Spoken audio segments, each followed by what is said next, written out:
The first aspect I'd like to talk about concerns what I already mentioned at the beginning, the spirit of worldliness, the watering down of orthodoxy, the loss of the sense of difference between orthodoxy and heterodoxy. These have produced the ecumenical movement in our times, which is leading to the approaching union, the unia, with Rome and the Western confessions. And such a thing could very well happen in the 1980s. Just in the last year or so, the new Pope of Rome has made overtures to the East, and the Patriarch of Constantinople has said how much he welcomes them. And it could very well be within a few years that there will be a communion between the Pope and Orthodoxy. That is, the Orthodox jurisdictions that follow the Ecumenical Patriarch. For us, of course, we would be outside that, and it would not concern us directly, but it's something we have to face. This will probably not be a spectacular event, because most Orthodox people in most jurisdictions have become so unaware of their faith and so indifferent to it that they will only welcome the opportunity to receive, say, communion in a Roman or an Anglican church, and would not even know what's wrong with it. This spirit of worldliness is what is in the air and seems natural today. In fact, it might be said to be the religious equivalent of the atheist agnostic atmosphere which is in back of the spread of communism in the world. What should be our response to this movement towards watering down the faith, uniting it with the Western confessions? Fortunately, our bishops in the Russian Church outside of Russia have given us a sound policy to follow. We do not participate in the ecumenical movement. Our Metropolitan has warned other Orthodox churches of the disastrous results of their ecumenical course if they continue it. But at the same time, our bishops have refused to cut off all contact and communion with Orthodox churches who are involved in the ecumenical movement, recognizing that the ecumenical movement is still a tendency that has not yet come to its conclusion, which is the union with Rome. And that at least in the case of the Moscow Patriarchate and other churches behind the Iron Curtain, the ecumenism is a political policy which is enforced upon the Church by secular authorities. But thus our Russian Church abroad suffers attacks both from the left side, from ecumenists who accuse us of being uncharitable, behind the times, and all those things which up-to-date modern people are not supposed to be, and from the right side by groups, especially in Greece, that demand that we break communion with all other Orthodox churches and declare them to be without grace. If one looks at the state of the Orthodox Church in Greece, we can see that there the ecumenical movement has produced a reaction which has often become excessive, and sometimes is almost as bad as the disease it seeks to cure.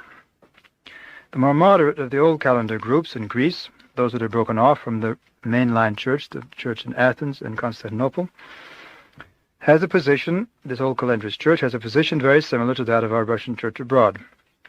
But among these old calendrists, there have been schism after schism over the question of strictness. And I especially like to direct our attention to this question of strictness, which seems such a good thing to be strict and zealous, but it has a very negative side if we do not approach it the right way. For example, I know one monk on Mount Athos, in fact he's been in this very monastery, who is in communion with only 10 other monks in the whole world, and with nobody else in the whole Orthodox Church. And he is a moderate. He has one priest, he's a very good man, Father Herman met him, and if this priest were to die, he would have nowhere to receive Holy Communion. And I asked him, when I saw him a few years ago, what he would do in that case, and he said, I just don't know. I'm stuck.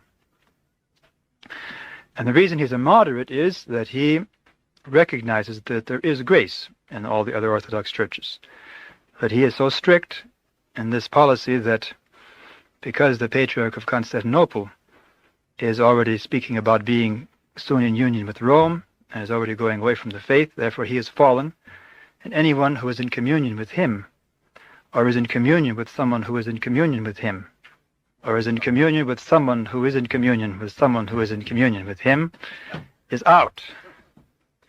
And therefore, being strict, he finds that this network he has established out of strictness includes the whole Orthodox churches, every place in the world, except in this one little corner of Mount Athos. In fact, not even all. Just to himself, but he was there by people. Well, but there's 10 others who think like him, apparently. Maybe it's fewer now. But this is a very good man. He's very sincere, very zealous, sort of simple, and he has no answers for other people who are stuck with having to live in the world and things like that. He's very, sort of, in fact, in some respects, very childlike. But the strictness of his has placed him in such a position that he's like painting himself into a corner. And he has sort of no opportunity to be in fellowship and contact with other people who are actually of the same mind he is, but just haven't got this particular point about not being in communion with those who are in communion and so forth.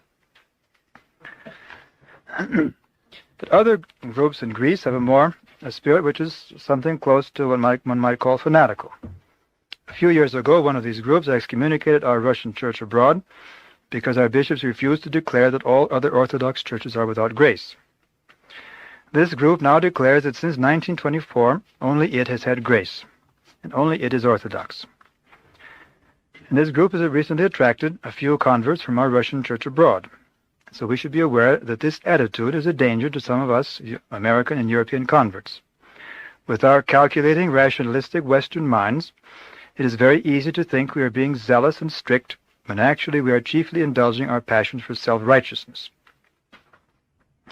One Old Calendar bishop in Greece has written us that incalculable harm has been done to the Orthodox Church in Greece by what he calls the correctness disease. When people quote the canons, the fathers, the typicon, in order to prove that they are correct. This correctness disease, which occurs when people quote the canons, the fathers, and the typicon, the church services, in order to prove that they are correct and everyone else is wrong. Correctness can truly become a disease when it is administered without love and tolerance and awareness of one's own imperfect understanding. Such a correctness only produces continual schisms, and in the end it only helps the ecumenical movement by reducing the witness of sound orthodoxy. Because now in Greece, the New Calendar Church laughs at the Old Calendrists because there are so many different groups, or at least 5 different jurisdictions. Therefore, the first fact about orthodoxy today, and into the 1980s, is the worldly spirit by which orthodoxy is losing its savor. Orthodox Christians are ceasing to be the salt of the world. This is expressed in the ecumenical movement, together with the excessive reaction against it, which becomes excessive because it has the same worldly spirit which is present in the ecumenical movement.